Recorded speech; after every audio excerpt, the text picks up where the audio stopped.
You take on the intelligence community, they have 6 ways from Sunday at getting back at you.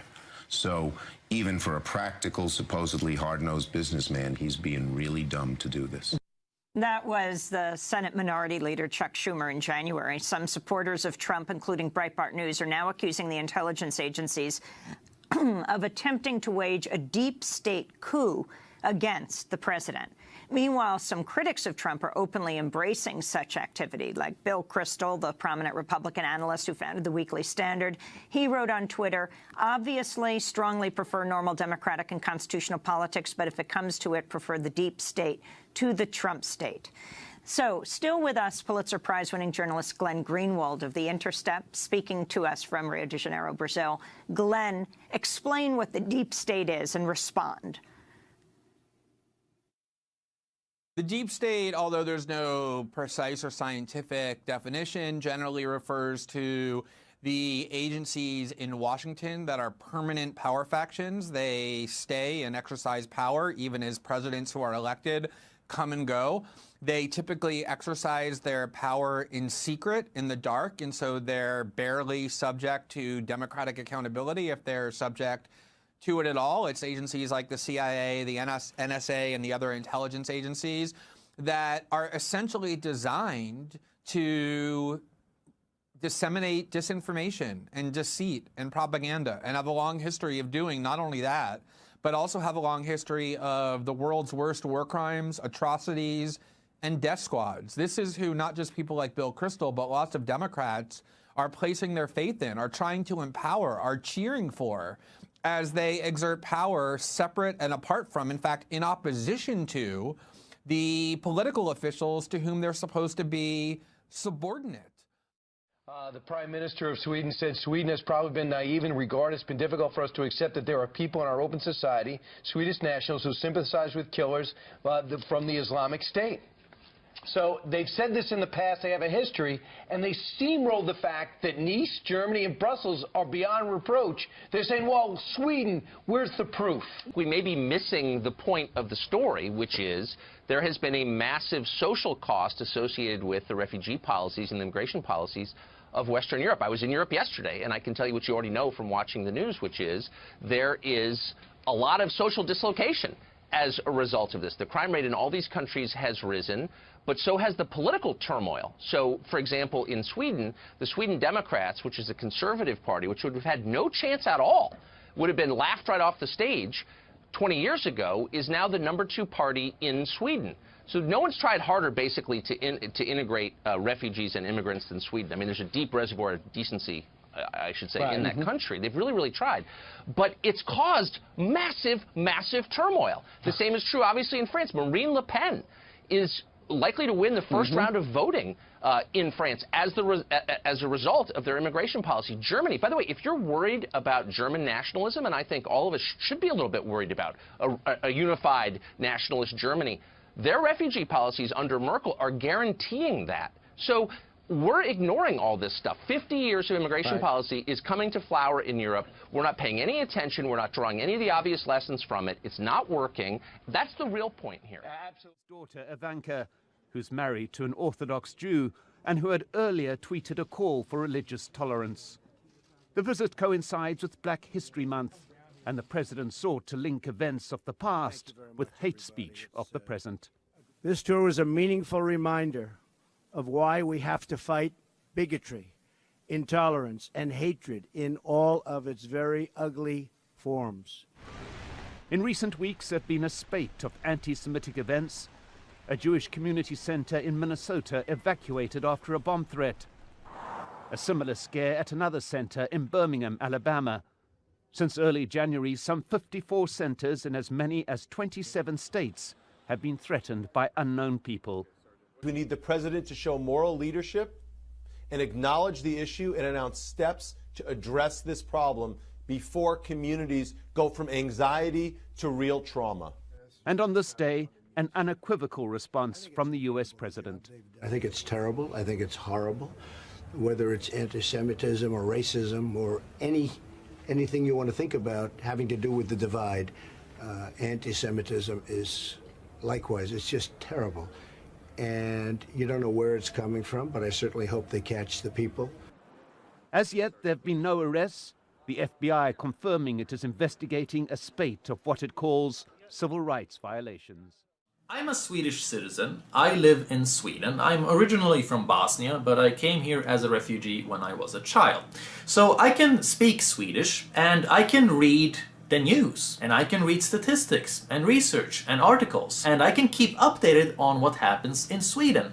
And so yesterday, Donald Trump said something about Sweden.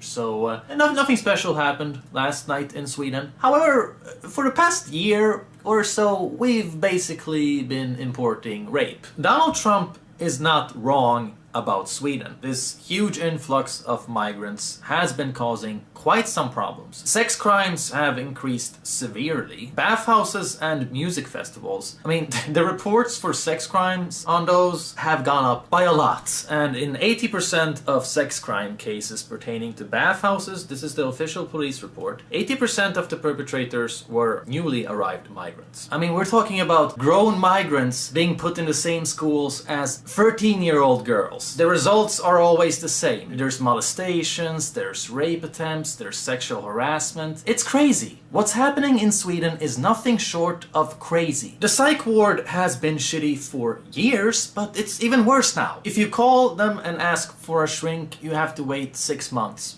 Or maybe you just won't get one at all. If you ask for conversation therapy or cognitive behavior therapy, you're likely to just get denied. I mean, they're gonna tell you that, oh, you don't need that, but the real reason is the lack of resources. The state health department actually came out and said that hospitals, psych wards, and the dental care cannot operate properly due to the huge amount of migrants putting a pressure on the systems. And don't even get me started on the housing crisis. Before the refugee crisis even started, we needed to build apartments the size of a new Stockholm in order to accommodate everyone. And then we imported like 100,000, 150,000 refugees. Hasn't gotten better since then. I mean, the new norm nowadays is that if you're a student, you're gonna live with your parents for many years. You're not gonna have your own place. The waiting list in Stockholm is 20 years.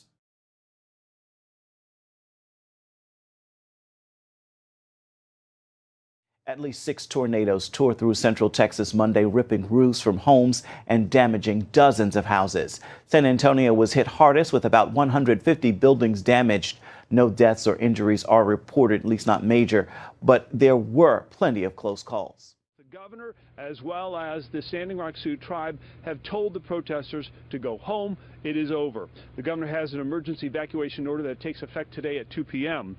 Now, 2 interesting caveats. There is going to be an amnesty bus. So protesters will be offered to get on that bus. They'll go to a transition center. We'll get a voucher for a hotel night and a bus ticket anywhere in the United States. Secondly, there'll be a ceremonial arrest for those individuals who want to be able to tell their friends that they were arrested, get a photo taken, put it on their social media sites. The cops will accommodate them for the next several days. Now, for the hardcore guys who want to be charged with a crime, we spoke to some of them. They said, well, we lost the war, but we don't regret the fight. Palestinians have no option other than either accepting ethnic cleansing or resisting the Israeli occupation. Resistance has managed to stand in the face of Israel's expansionism. It has trained a generation of fighters and raised the Palestinians' hope to take back their land. In just 15 years, resistance groups in Lebanon and Palestine pulled off a major victory in the year 2000 and won 4 wars in Lebanon and the Gaza Strip. Hezbollah's Deputy Secretary General Sheikh Naim Qassem added that international solutions to the Israeli-Palestinian conflict and numerous peace initiatives only meant to allow Israel to expand its territory. Sheikh Qassem stressed that Hezbollah does not recognize Israel. It only recognizes the state of Palestine, with Jerusalem Al-Quds as its capital. Hezbollah's top official praised Iran for the creation of the Axis of Resistance in the Middle East. He noted that this axis has been successful in preventing imperialist powers from solidifying their foothold in the region.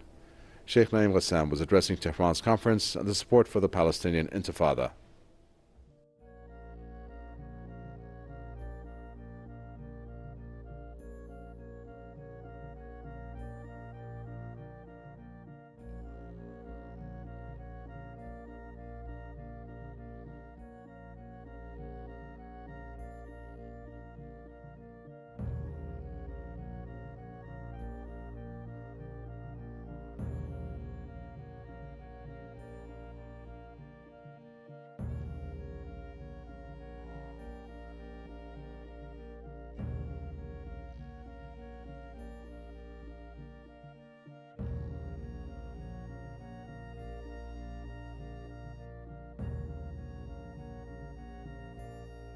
An artist's impression of a startling discovery deep in space.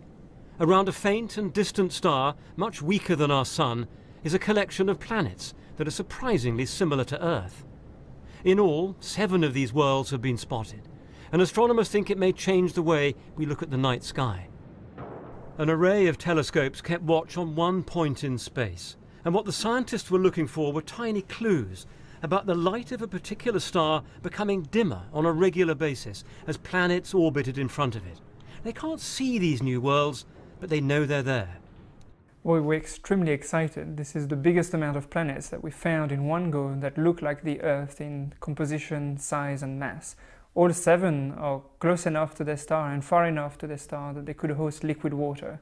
And that's just incredible. This is the latest revelation in a wave of discoveries over the past 25 years of new worlds that exist in solar systems beyond our own. The total of these distant planets now stands at well over 3,000. What makes this discovery so unusual is the sheer number of new worlds spotted in one go, 7 in all. And crucially, they're just the right temperature for liquid water to exist at the surface. 3 of them are in what's called the habitable zone, which raises the tantalizing possibility that they could conceivably host life. But we won't be getting there in a hurry. They're 40 light years away. To reach them, using the rockets we have now, would take something like 700,000 years.